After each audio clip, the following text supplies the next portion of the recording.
French President Emmanuel Macron has arrived in Beijing for a three-day state visit. He will meet Chinese President Xi Jinping and Premier Qiang at the Great Hall of the People tomorrow. Now, topping Mr Macron's agenda, pushing Beijing to help secure a ceasefire in Ukraine and pressing for fairer economic and trade relations. His trip comes as Europe seeks to balance ties with China on the economic and security front.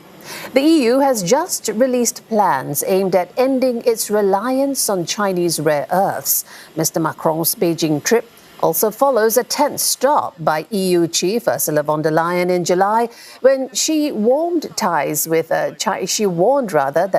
China were at an inflection point. So let's get more from our correspondents who join us live. CNA's Si Hui is in Beijing. Ross Cullen covering the story from Paris. Ross, to you first. It sounds like a very packed agenda as the French president prepares to meet his Chinese counterpart. Any sense on how he's going to navigate these pressing issues with China?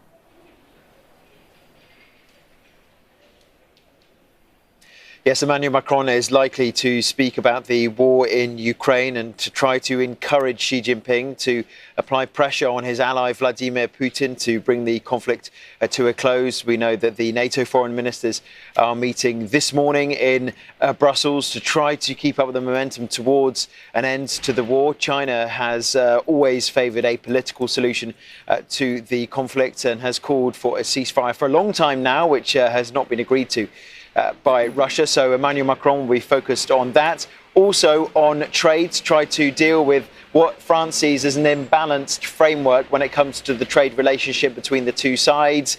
They want to try to cut down on Chinese imports coming into the EU to try to have China consume more is what the Elysee Palace wants to see it do. China consume more and export less. Certainly that might be something that goes down badly in Beijing, where exports to the EU have been surging over the last couple of years. There will also be some controversies potentially that might come up. The Chinese e-commerce giant Qiang has been under scrutiny here in France for quite a while now, paid more than $200 million in fines so far this year for unlawful advertising, false promotion. So there could be issues there because we know that they are facing a possible judgment on the 5th of December, which would coincide with the very final day of his trip to China, that would see Qiang potentially banned here in France. So there are geopolitical issues, there are trade issues, there are also telecoms issues and commerce issues if you look at the scrutiny surrounding Qiang.